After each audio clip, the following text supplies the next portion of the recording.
You don't belong here. The shooting range security guard's voice cut through the quiet, sharp, and hostile. Maya Collins, dressed plainly, didn't flinch. I'm just here to practice shooting, sir. The guard, Dale Matthews, sneered and pointed. Look around, this place is for serious shooters, not just anyone who walks in.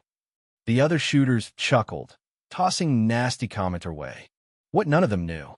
Maya Collins wasn't just any visitor. She was a major with special operations, undercover. Before we dive deeper, drop a comment below and tell me where you're watching from. Now, let me tell you how this all unfolded. Maya entered Peachtree shooting range carrying a battered leather bag and a stack of fake credentials.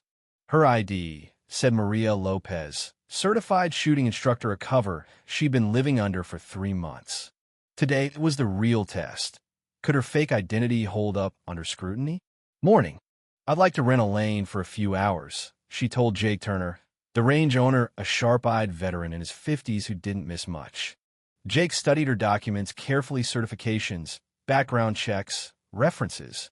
Everything looked legit, but something about her posture told a different story. She stood like a soldier, not like your usual casual instructor.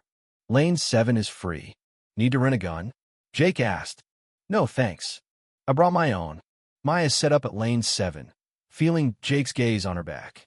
The shooting itself was just a cover. Her real mission was to test the range's security weaknesses for the Department of Homeland Security. Her first shot hit dead center, followed by 2 more perfect hits. Behind her, Jake scribbled in his logbook, new customer, claims to be instructor, shoots like a pro. Something wasn't adding up. She varied her shots deliberately, sometimes like a regular instructor, sometimes with the precision and speed of someone trained for combat. She was seeing how much skill it took before suspicion kicked in. After an hour, she packed up and paid. Good shooting, Jake said. You've got form. Thanks. I'll probably be back tomorrow.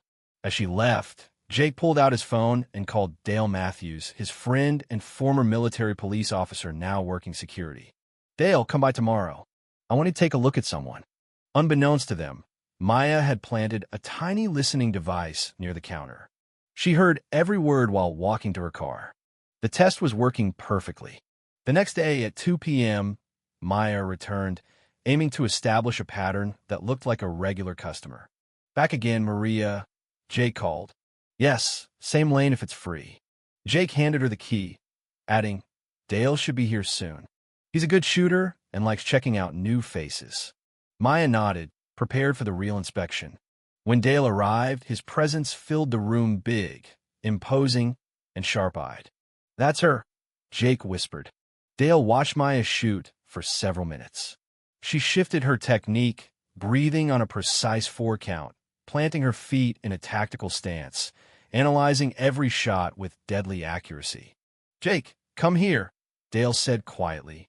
She's not just an instructor. Look at her movements, that's military training.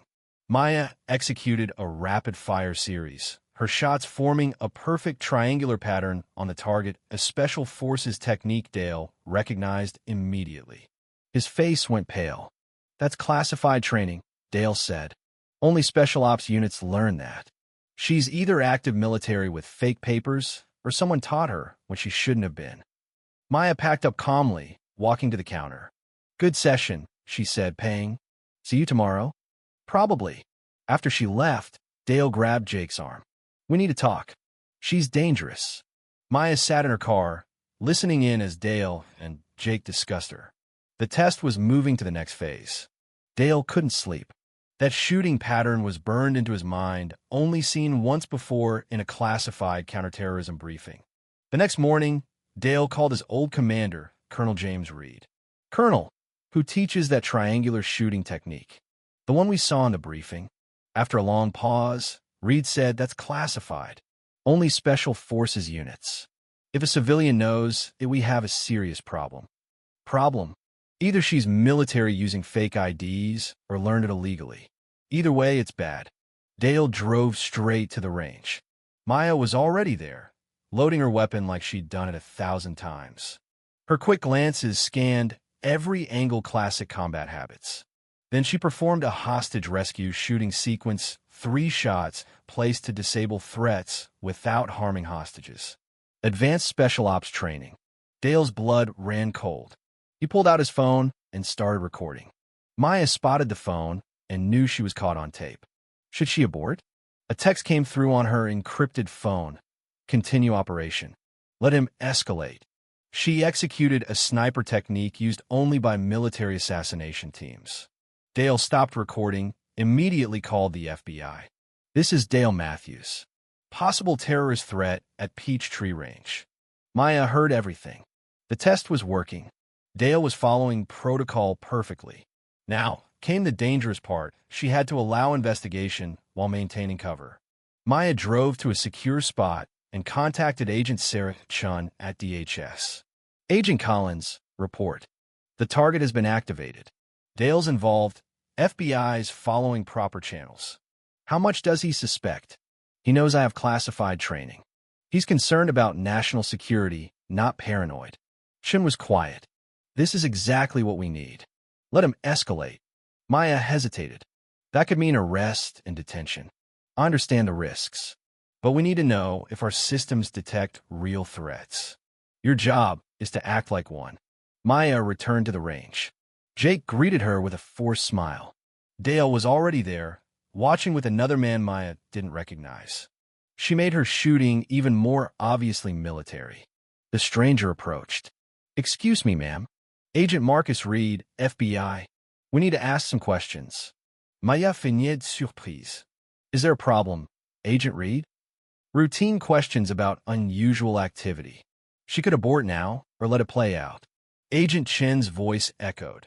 We test now, not when a real terrorist exploits it. Of course, Agent Reed. Happy to help. Reed escorted her to a quiet corner. Dale and Jake watched from a distance. MS. Lopez, we need to verify your identity and background. Routine procedure. Maya handed over her fake documents. Specific concerns? We've had reports of advanced shooting techniques. Training background? Learned from my father in the military. Then certified as instructor.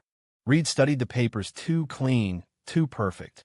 Called his office. Rush a full background check on Maria Lopez. Within an hour, the check came back clean but triggered alerts real people have flaws in records. Hers had none. MS. Lopez, you need to come with us for further questioning. Maya could resist or run, but mission required full system test. Am I under arrest? Not yet. Just some questions. Dale handed Reed video proof of classified techniques. Reed's face turned serious. You're being detained on suspicion of terrorist activity. Maya allowed herself to be handcuffed, activating a hidden tracker for Agent Chen. Jake watched, confused and worried. Dale, what have we done? We protected the country. If she's innocent, they'll find out. If not, maybe we stop an attack. In the FBI car, Maya prepared mentally for the next phase, testing federal interrogation techniques on a trained operative, ironically with methods she'd helped develop. At the Atlanta FBI office, Maya was processed fingerprints, photos, cell. MS. Lopez, you have the right to remain silent, Reed said, locking the door. She sat silently, calm and poised unlike the usual nervous detainees. Rivera told his partner, she's not acting like a normal person. Look at her posture. Like she's in a briefing. Yeah, she's trained.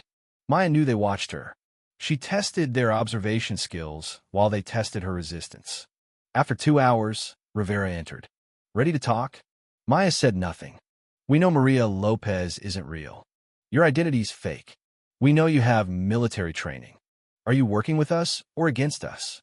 Still silent. Maya used resistance techniques she taught other agents. Rivera tried for another hour pressure. Offers, threats nothing.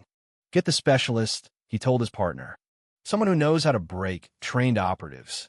Maya almost smiled. The specialist was likely someone she had trained herself. Dr. Sarah Mitchell arrived, a psychologist expert in interrogating operatives, former CIA, and military intel. She observed Maya's microexpressions, stress indicators, behavioral analysis, Maya's training versus their best methods. Rivera tried a new tactic. I think you're a foreign operative. Tell me if I'm wrong. Maya's face blank. He noted her reactions. You were sent to test our defenses, abandoned when caught. Handlers don't care anymore. Why protect them? Isolation technique, very effective on most. Rivera pressed psychological tactics Maya had helped develop. The irony? She was being interrogated by her own methods. Finally, Rivera said, we're transferring you to a federal detention facility tonight. More intensive interrogation there. Maya contacted Agent Chun. Test gone far enough. Meanwhile, forensic team analyzed evidence. Surgically altered fingerprints, scars from advanced tactical training, muscle condition far beyond average. Rivera's supervisor called. Stop interrogation immediately. Visitors from Washington on the way. Confused, Rivera halted questioning. At the courthouse, heavily guarded, Maya was brought before Judge William Harper, experienced in national security cases. You're suspected of threatening the United States. Maya stayed silent, refusing to plead. Prosecutor requested indefinite detention. Suddenly, Agent Chin arrived, presenting top-secret documents proving this was an authorized DHS operation testing security systems. Judge Harper reviewed and dismissed all charges. Chun praised FBI's proper protocols, stating Maya's mission revealed system weaknesses to fix. In a debrief, Maya revealed herself as former commander of 75th Special Operations Unit, now as senior DHS security consultant. Rivera admitted, we arrested a decorated war hero. Maya smiled. You did your job. If I was a real threat, you might have stopped an attack. They discussed recruiting more trained veterans and improving interrogation techniques. Later, Rivera and Maya met for coffee. Rivera admitted feeling used, but recognized the necessity of a test.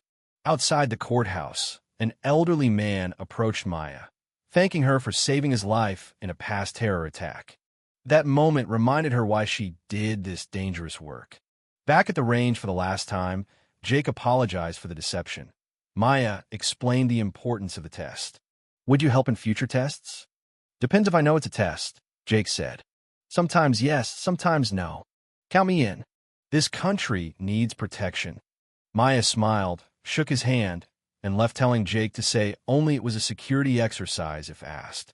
In Washington, Maya delivered her final report to Agent Chun praising system strengths, recommending better training, and planning new tests on digital vulnerabilities. Security isn't about building walls, it's about knowing where they can be broken.